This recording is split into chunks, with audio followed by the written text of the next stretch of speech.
Nascido na Grande Atenas, principal cidade-estado da Grécia Antiga, em meados de 427 a.C., Aristóteles foi um dos principais pensadores da história da filosofia. Graças a seu porte físico, ganhou desde cedo o apelido, que é quase sua marca registrada, de Platão, que em grego significa ombros largos. Seus pais pertenciam a uma das mais nobres famílias de Atenas, o que acabou permitindo que Platão nascesse num berço de ouro, e que, assim como os outros meninos pertencentes à nobreza ateniense, tivesse uma educação privilegiada. Dessa forma, estudou sobre filosofia, democracia, arte, poesia, música e até ginástica. Ainda na juventude, Platão se tornou o mais dedicado discípulo de Sócrates, com quem discutiu sobre os conhecimentos e as virtudes humanas. Ele acompanhou seu mestre por cerca de 8 anos, até a sua condenação à morte. Para quem não sabe, Sócrates fora condenado a beber uma mistura com uma erva venenosa, chamada de cicuta, por cometer 3 crimes. 1. Corromper a juventude com seus ensinamentos. 2. Ensinar a crença em falsos deuses. E 3. Não acreditar em deuses atenienses. Para Platão, entretanto, a condenação de Sócrates não fora recoagida apenas por razões religiosas, mas também por questões evidentemente políticas, uma vez que Sócrates se mostrou um mediante de palavras e atos, nos quais irritavam seriamente os governadores atenienses. Assim, Platão, desiludido com a democracia e com a política ateniense, e devido à sua amizade com Sócrates, que quase botou sua vida em risco, foge para outras cidades da Grécia, Egito e sul da Itália, onde começou a se dedicar fielmente à filosofia. Alguns anos depois, já com 40 anos, Platão fundou sua própria academia, nos arredores de Atenas, considerada por muitos como a primeira universidade da história do Ocidente. A Academia de Platão ensinava filosofia e matemática, mas o que o filósofo procurava era transmitir principalmente uma profunda fé na razão e na virtude, adotando o lema do seu mestre Sócrates: o sábio é o virtuoso. Escreveu diversas obras, em formatos de diálogos e cartas, como A República, Apologia a Sócrates e O Banquete. A República é certamente sua obra de maior destaque. Escrita por volta de 380 a.C. e composta por 10 volumes, a obra traz como personagem principal Sócrates e é rica em termos filosóficos, políticos e sociais. Nele, Platão buscava entender o que é a justiça e como devemos aplicá-la para termos um governo justo. Aplicando sua filosofia, Platão imaginou na República uma sociedade ideal, dividida em 3 classes, levando em conta a capacidade intelectual de cada indivíduo. A primeira camada, mais presa às necessidades do corpo, seria encarregada a produção e distribuição de gêneros para toda a comunidade. Estes seriam os lavadores, os artífices e os comerciantes. A segunda classe, mais empreendedora, se dedicava à defesa. Estes eram os soldados.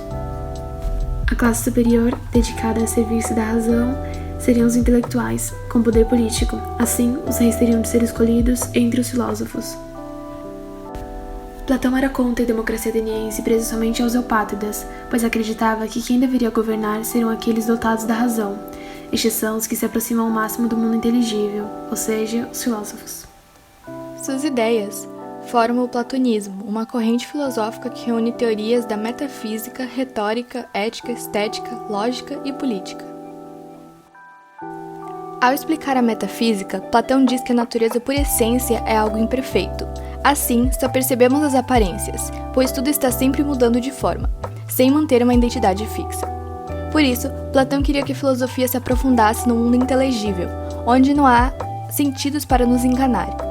Então, Platão afirmou a existência de 2 mundos: o mundo sensível da mudança, da aparência, do devir dos contrários, e o mundo inteligível, da identidade, da permanência, da verdade, conhecido pelo intelecto puro, sem nenhuma interferência dos sentidos e das opiniões.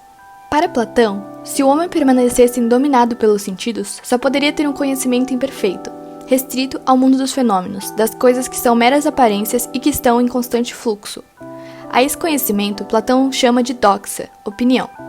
O verdadeiro conhecimento, a episteme, ciência, é ao contrário, aquele pelo qual a razão ultrapassa o mundo sensível e atinge o mundo das ideias, lugar das essências imutáveis de todas as coisas e dos verdadeiros modelos. Esse é o único mundo verdadeiro, e o mundo sensível só existe enquanto participa do mundo das ideias, do qual é apenas uma sombra ou cópia. Ao tentar explicar o corpo e a alma, surge a dualidade de Platão. A teoria das ideias de Platão está diretamente ligada à sua teoria da alma. Na parte 4 do seu livro República, Platão concebe o homem como corpo e alma.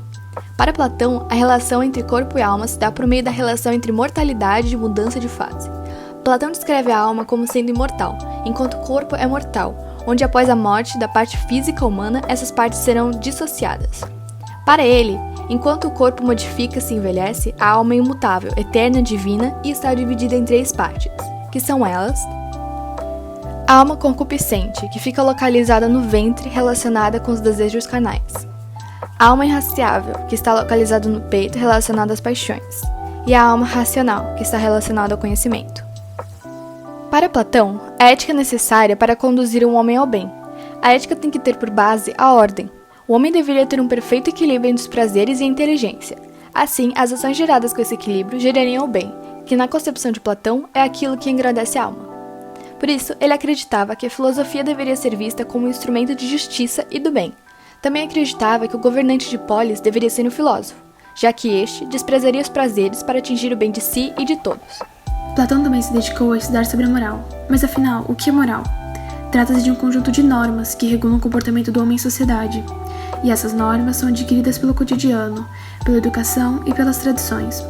A moral sempre existiu, pois nós, como seres humanos, possuímos a consciência, e ela nos possibilita distinguir entre o certo e o errado.